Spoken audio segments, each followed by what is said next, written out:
There was no Beatles reunion in London. Bruce Springsteen didn't show up in Philadelphia. But so what? Live Aid didn't miss a beat.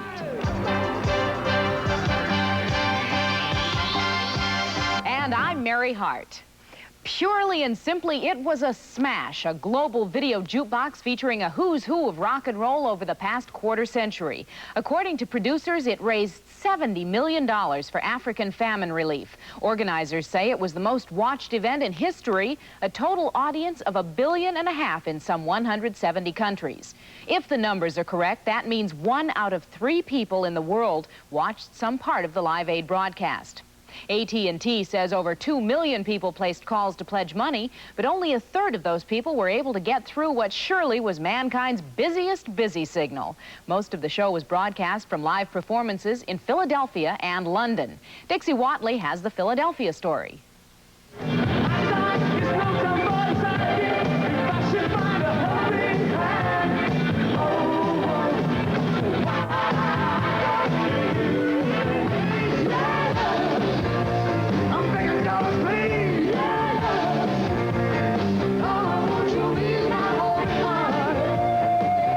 While the happenings at JFK may have been seen worldwide via television, it was the 101,000 sweltering fans in the stadium who were closest to the performers' hearts. Looking out there, seeing all those people is you know that you're a part of the force, one strong force, you know, and they're hanging on out there. It's great. The crowd kept their cool in the oppressive heat and humidity, courtesy of the Philadelphia Fire Department. Backstage, things were a bit better for the legions of press, workers, and performers. Food for the folks backstage was organized by Isaac Tigert of the Hard Rock Cafe. But not content just to bring the food, Isaac also brought the restaurant. The performers' compound was rather Spartan by rock standards. While trailers were air-conditioned, the schedule as to who occupied them when was just about as tight as the performance schedule.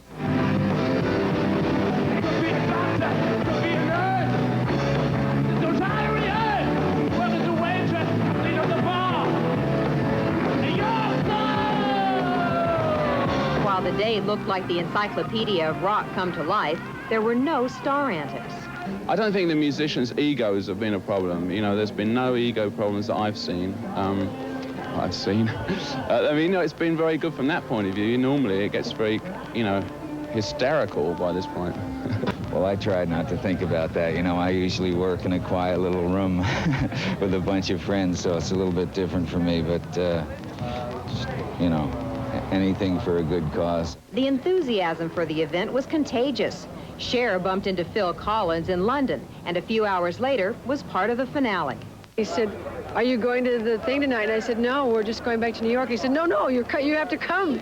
So we got on the plane and we got off and we came here. And all of a sudden someone said, "You have to go to that trailer over there to rehearse for the end." And I said, "Okay, fine." Amid the pre-concert rumors that there would be a We Are the World finale were also rumors of a rift between the Live Aid organizers and those who put together the We Are the World record.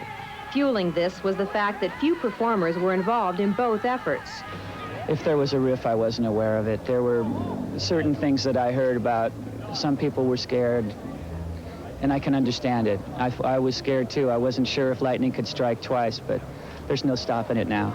I kept thinking the whole time I was singing about the people in the desert, waiting for some kind of hope to come. And that was a lot of hope I saw in the audience. On stage and on television, Live Aid was an extravaganza. A couple of the offstage developments were stunning, too. A member of Norway's parliament nominated concert organizer Bob Geldof for the Nobel Peace Prize. And while most of the pledges of cash came from Americans, by far the biggest pledge came from the Middle East, a $1.4 million donation from the United Arab Emirates state of Dubai. For the state of the concert goings-on in Great Britain, here's Barbara Hauer. I think it's a piece of history. It's something that might not happen ever again. It's a unique occasion. This is really pop music working on a political level. You know, this is the way it can work, and it is working. While many of the royalty of Britain's rock world remained closely guarded backstage at Wembley, that country's pop royal couple, the Prince and Princess of Wales, joined their subjects out front, adding a unique dimension of patriotism to a concert and a cause of world significance. We're not just here to see the rock our concert. We're here to help Africa. Right. Good cause and good music. I mean, it's £25 and the money's going towards good cause. And you've got all the top groups here. And it's just great.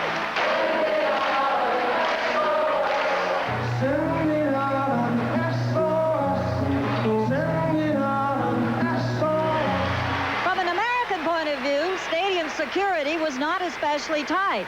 The police were more like amiable traffic directors. Human traffic. Some 75,000 fans, mostly young, white, and well-behaved. At the appearance of Prince Charles and Princess Diana, the rock-oriented audience was respectful, if a bit subdued. There was no question the crowd had come to see the performing artists. As groups such as Live Aid producer Bob Geldof's Boomtown Rats held center stage, others queued up in typical British tradition at the Battersea heliport, where they were airlifted to and from Wembley.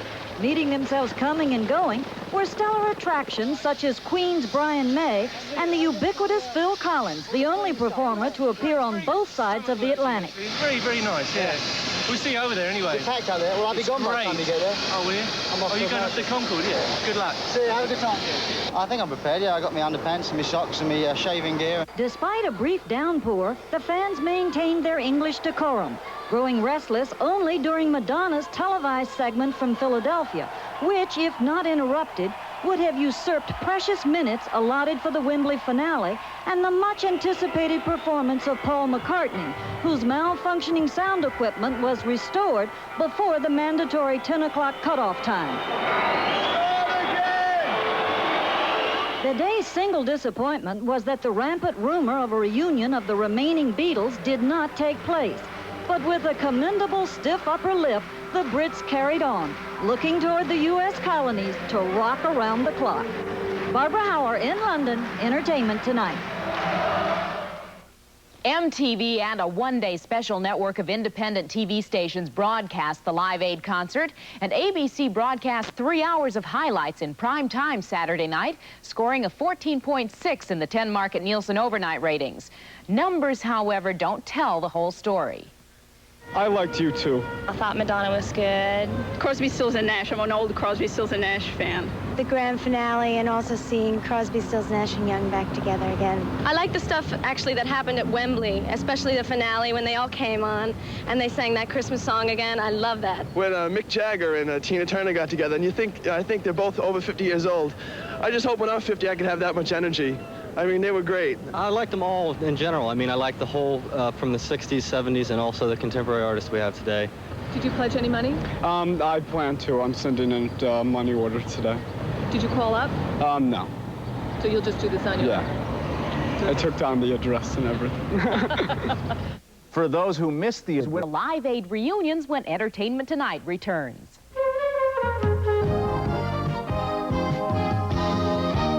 Why didn't England's hottest new group, Tears for Fears, play as scheduled at Live Aid? Entertainment Tonight has learned that the group broke up shortly before the concert. Lead singers Kurt Smith and Roland Orzabal went one way and the rest of the band another. But unity was the key word at the concert, especially when it came time to renew old acquaintances. Carol Miller has more on those history-making rock and roll reunions.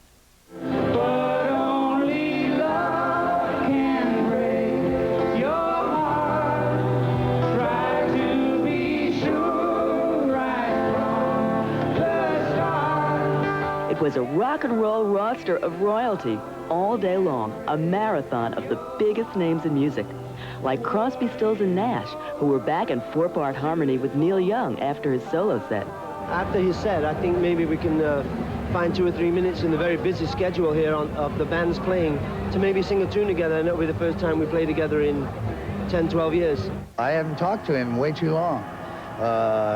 Been missing him, so I'm looking forward to that. There were reunions to suit just about every musical taste.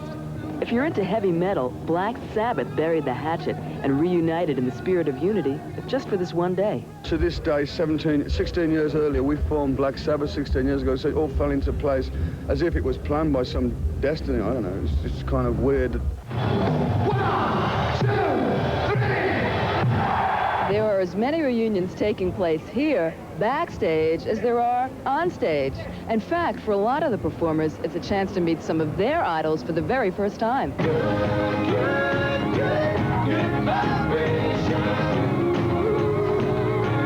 On and off stage, Live Aid rekindled old friendships. The Who reached across the Atlantic for an electrifying set. The first time they've played together since their final tour in '82.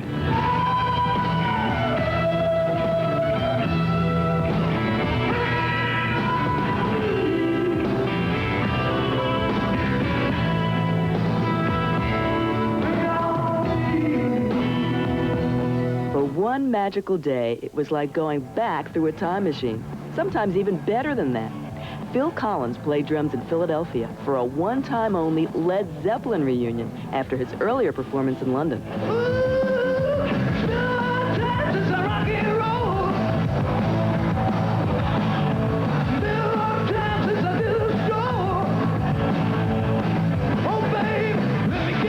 We said that we probably would never do it again. And for the first time in the last 5 years, there's been a reason to do it again. Now we should never do it again.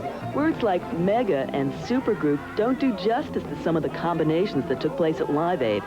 Like the dynamic duo of Mick Jagger and Tina Turner, together again after many years. We've been friends for, like, I don't want to tell you how long. It's like 20 years we've been sort of playing together. We toured together in like 1965, I think.